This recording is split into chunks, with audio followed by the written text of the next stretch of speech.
नमस्कार दोस्तों, अजिद्दा एकेडमी में आपका स्वागत है। आज एक और नए वीडियो के साथ। पहले के वीडियो में हमने ब्लड ग्रुप के बारे में विस्तार पूर्वक समझा था, उसका भी मैं शॉर्ट वीडियो, रक्तदान का भी शॉर्ट वीडियो और आगे आने वाला टॉपिक के भी शॉर्ट वीडियो, जो आगे अपना टॉपिक आएगा RH फैक्टर, उसका भी शॉर्ट वीडियो डाला जाएगा।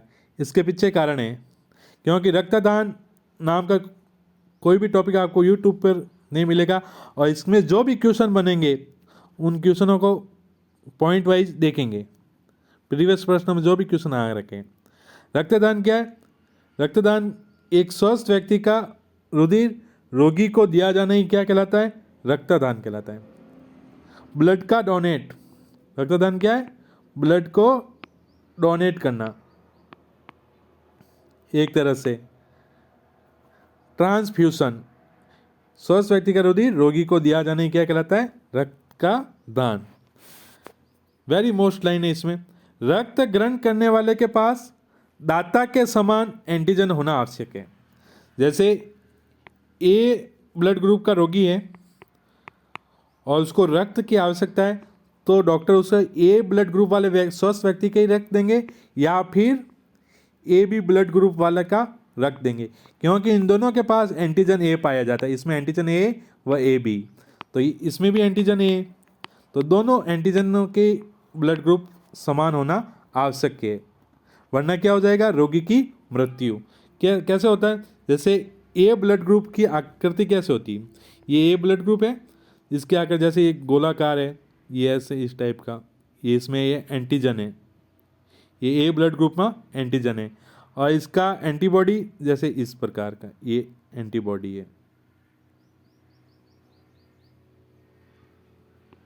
ये ए ब्लड ग्रुप में एंटीजन, ये एंटीबॉडी, जैसे ए व बी, आकृति ऐसी है। बी ब्लड ग्रुप में का एंटीजन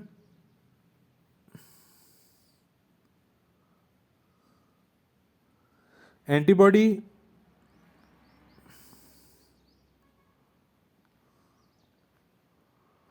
इस प्रकार की। अब होता क्या है, ए वाले को अगर बी का देंगे तो ये इसमें फिट हो जाएगा। क्या हो जाएगा? फिट, जिसके कारण रक्त का क्या बन जाएगा? समूहन। आगे रक्त का क्या नहीं होगा? प्रवाह। क्या नहीं होगा? प्रवाह नहीं होगा, जिसके कारण व्यक्ति की क्या हो जाएगी? मृत्यु। तो रक्त ग्रहण करने के वाले के पास दाता के समान क्या होना चाहिए? एंटीजन। यदि रोगी का रुधिर वर्ग ए है, जिसमें एंटीजन ए प्रकार का है, तो उसके सीरम में उपस्थित प्रतिरक्षी बी प्रकार का होता है। एंटीजन ए है तो प्रतिरक्षी क्या होगा? Small B. इस व्यक्ति में रुधिर वर्ग बी का रक्तदान कराने पर रोगी के प्रतिरक्षी इसका प्रतिरोध करते हैं। ऐसी स्थिति में प्रतिजन प्रतिरक्षी परस्पर क्रिया होने से लाल रुधिर कणिकाएं आपस में क्या होती है? चिपकने लगती है। इसे रक्त समूहन कहते हैं। जो बी प्रकार का ब्लड ग्रुप है, रक्तदान कराने पर क्या होगा? रोगी के प्रतिरक्षी इसका क्या करेंगे? प्रतिरोध करेंगे। सीरम में उपस्थित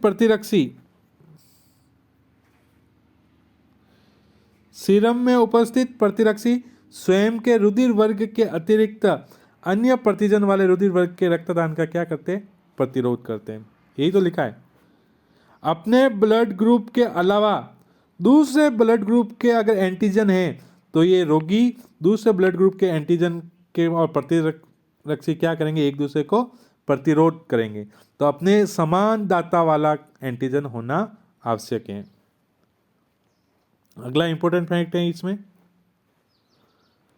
समझते पे हमको ऐसे समझ में आएगा।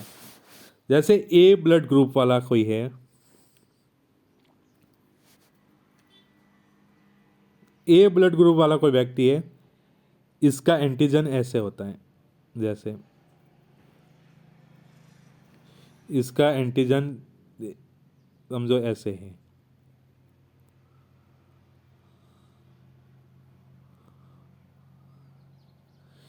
ये आरबीसी है, इस आरबीसी के सतह पर ये एंटीजन पाया ये क्या है, ए एंटीजन। इसकी एंटीबॉडी एक ब्लड ग्रुप की, इस ब्लड ग्रुप की एंटीबॉडी जैसे इस प्रकार है, ये इस तरफ खांचे हैं,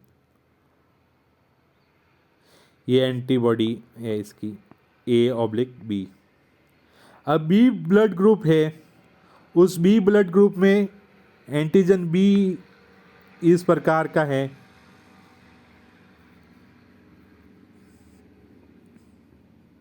और एंटीबॉडी है इस ब्लड ग्रुप में, वो इस प्रकार की है।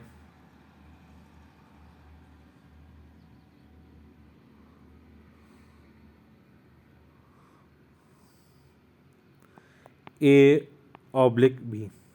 अब होता क्या है, होता ये कि ब्लड ग्रुप ए अगर कोई रोगी है उसको बी ब्लड ग्रुप का रक्त चढ़ा दिया जाए, तो ए जो एंटीजन है, इस एंटीजन में इस बी ब्लड ग्रुप के जो एंटीबॉडी है, ए ब्लड ग्रुप का एंटीजन में इस बी ब्लड ग्रुप की जो एंटीबॉडी है, इसके जो एंटीबॉडी के जो खांचे हैं वो इसके अंदर आकर फिट हो जाएंगे। फिट होने से इस जो ए रोगी का रक्त का प्रवाह क्या हो जाएगा, बंद हो जाएगा। बॉडी में रक्त प्रवाह क्या हो जाएगा, बंद हो जाएगा, जिसके कारण आगे रक्त प्रवाह नहीं होगा और ए ब्लड ग्रुप वाले व्यक्ति की क्या हो जाएगी, मृत्यु। इसी कारण कहा है एंटीजन और प्रतिरक्षी का क्या करेंगे, प्रतिरोध करेंगे। या बी वाले ब्लड ग्रुप को अगर ये एंटीबॉडी दे दे जाए तो भी इसके खांचे इसमें फिट हो जाएंगे, जिसके कारण व्यक्ति की क्या हो जाएंगी, मृत्यु हो जाएगी। अब आइए समझने, अगला पॉइंट है धनात्मक रक्त समूह वाला व्यक्ति सिर्फ धनात्मक रक्त समूह वाले व्यक्ति को रक्त दे सकता है। ये 2 पॉइंट है, वेरी मोस्ट है, ये आरएस फैक्टर में भी काम आएगा। पॉजिटिव वाला सिर्फ पॉजिटिव वाले को दे सकता है, नेगेटिव वाला नेगेटिव को भी दे सकता है और पॉजिटिव को ही भी दे सकता है। ये 2 पॉइंट वेरी मोस्ट है, ध्यान रख लेना। धनात्मक रक्त समूह वाला व्यक्ति सिर्फ धनात्मक रक्त समूह वाले व्यक्ति को ही रक्त दे सकता है, जबकि ऋणात्मक रक्त समूह वाला व्यक्ति धनात्मक को भी दे सकता है और ऋणात्मक दोनों व्यक्तियों को रक्त दे सकता है। क्यों? क्योंकि धनात्मक रक्त वाला सिर्फ धनात्मक को देगा, ऋणात्मक को क्यों नहीं? क्योंकि ऋणात्मक में एंटीजन धनात्मक वाले के समान है भी नहीं है, तो कैसे देगा? देगा तो मृत्यु हो जाएगी। कुछ रक्तदान के पॉइंट है। रक्त की क्वेश्चन है आ रखे, ये रक्त की 1 यूनिट चढ़ाने के लिए अधिकतम समय कितना है? 4 घंटा। आराम से रक्त चढ़ाया जाता है रोगी को। कितने घंटे में रक्त चढ़ाया जाता है? अधिकतम 4 घंटे में। कम से कम कितने घंटे लगते हैं वो नहीं पता। अधिकतम कितने, मैक्सिमम पूछ रहा है, मिनिमम नहीं पूछ रहा है। अधिकतम 4 घंटे, इससे ज़्यादा नहीं लगने चाहिए। रक्तदान की अवधि में एक रोगी को रक्त चढ़ाया, उसके बाद वापस चढ़ाने में कितना महीने का अंतराल होना चाहिए? 3 महीने का अंतराल। या डोनेशन में ब्लड को डोनेट कर रहे हैं तो कितने महीने का अंतराल होना चाहिए? 3 महीने का अंतराल होना चाहिए। समजीवी आदान 2 पॉइंट आएंगे, ऑटोजेनिक ट्रांसफ्यूशन और एलोजेनिक ट्रांसफ्यूशन। यदि किसी रोगी को उसी का स्वयं का पहले से अगर रक्त संग्रहित है और वो चढ़ाया जाता है तो इस प्रक्रिया को समजीवी आदान कहते हैं। वेरी मोस्ट क्वेश्चन आ रखे दोनों। यदि किसी व्यक्ति को, जो रोगी है, उसका स्वयं का रक्त अगर पहले से संग्रहित किया हुआ है ब्लड बैंक में और उसे चढ़ाया जाता है तो इस प्रक्रिया को समजीवी आदान कहते हैं या ऑटोजेनिक ट्रांसफ्यूशन कहते हैं। समजात आदान, एलोजेनिक, अन्य व्यक्तियों के संग्रहित रक्त का उपयोग करना एलोजेनिक कहलाता है। सभी को पता है 1 यूनिट में कितना ब्लड होता है, 450 ml।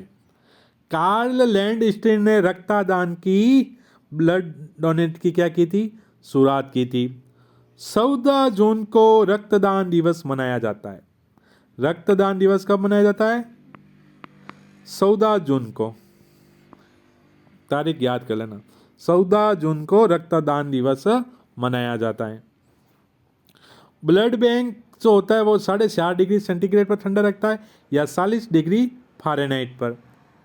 35 से 45 दिन तक उसमें संग्रहण कर सकते हैं।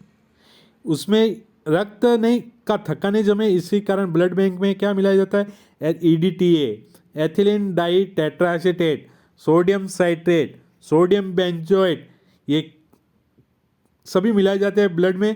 क्या काम करते हैं, ये कैल्शियम को बांध लेते हैं जिससे रक्त नहीं जमता। वेरी मोस्ट है ब्लड बैंक में EDTA, sodium citrate, sodium benzoate, sodium dextrate, एक और है सोडियम डेक्सट्रेट। ठीक है, अगला पॉइंट, बॉडी में प्रतिस्कंदन का काम कौन करता है, हिस्टामिन। कौन करता है, अपने बॉडी में जो ब्लड आता है वो क्यों नहीं जमता है, हिस्टामिन के कारण। ब्लड जैसे ही बाहर आता है तो विटामिन के, प्रोथ्रोम्बिन, फाइब्रिनोजन, इन सभी के कारण वो जमने लगता है। फिर देखते हैं अगले वीडियो में। आज के लिए इतना ही, धन्यवाद।